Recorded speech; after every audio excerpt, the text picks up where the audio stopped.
What's going on, guys? Andrew Piluk Hockey here, back with another video. Today I'm going to be previewing the Montreal Canadiens versus the Toronto Maple Leafs for October 26th, 2019. This game is in Montreal, and it's going to be another good one. And there's stories going for both sides.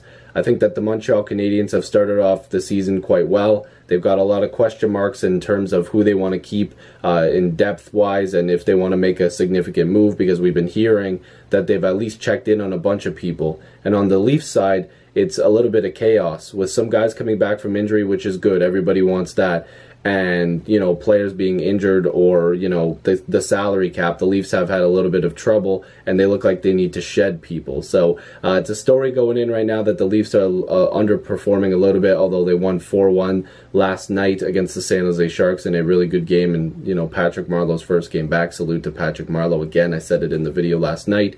But again, this is going to be a really good matchup. Anytime you get the Toronto Maple Leafs versus the Montreal Canadiens on a Saturday night, it's always fun. Now, according to this, and there could be changes, it should be Michael Hutchinson in goal against Carey Price. Now, that's not a very favorable matchup for the Toronto Maple Leafs. Hutchinson last time was a part of a collapse that the Maple Leafs had. A couple of those goals, you could say that he wasn't really performing well on, but at the same time, the Toronto Maple Leafs collapsed, and that's something that they can't do any more of. It happens way too often. They need to play better in front of their goaltenders. This is, like I said, this is just happening way too much, and it's happening too much at the beginning of the season. Giveaways, poor defensive coverage, forwards not getting back. That's what happened in that game against Montreal. And it's happened in a couple other times this season, but it was very bad against Montreal. They had that game in hand. They should have won that game, and they allowed Montreal to get back into it and ultimately come back and win in overtime. So the Leafs have to get a little bit of revenge, but again, I just don't agree with the goaltending decision that Mike Babcock went with. Sure, we got the victory against the San Jose Sharks, but that was their second night of a back-to-back. They haven't had a good start to the season, and Martin Jones hasn't had a good start to the season. That would have been a perfect time to play Michael Hutchinson. There was a limited amount of shots on goal, not a lot of high-pressure scoring chances. There was only 17 shots on goal for the Sharks against Freddie Anderson. He stopped 16 of them, and like I said, the Leafs won 4-1. Then if you have a fresh Frederik Andersen against a very good Montreal team so far this year, then you have a better chance to get all 4 points versus, okay, we got our points against against Montreal or against San Jose.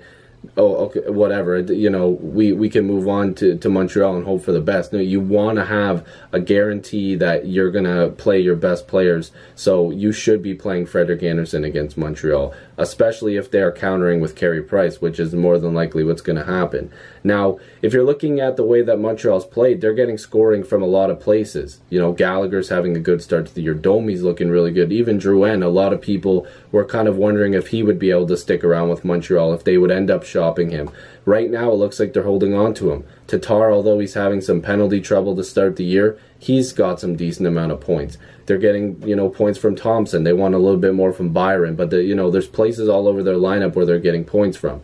The Leafs are getting that too, but they're collapsing defensively. So the key to this game is not repeating what happened last time against Montreal. You're playing smarter defensively and giving more help to Michael Hutchinson. You need to give this guy a better chance to win hockey games, because, you know, he's not their best option. Frederik Andersen is, and it's time that we stop blaming everything on a backup goaltender, especially when in some of these games he hasn't been helped whatsoever by his teammates. They gotta help him. You can win back-to-back games if you help your goaltender and play solid defensively. We know the Leafs can score. They showed it against San Jose. All it takes is a couple really good chances, and you could have a couple goals. So anyways, hopefully you guys also executing on the power play. They were 0 for 5 again against the San Jose Sharks. Not good numbers, but hopefully you guys enjoyed this preview. If you're new to this channel, make sure to subscribe. I'd love to have more hockey conversations with you. Join the squad. Let's get to 7,000 subscribers. Enjoy the game tonight, and I'll see you in the next video or stream. Peace.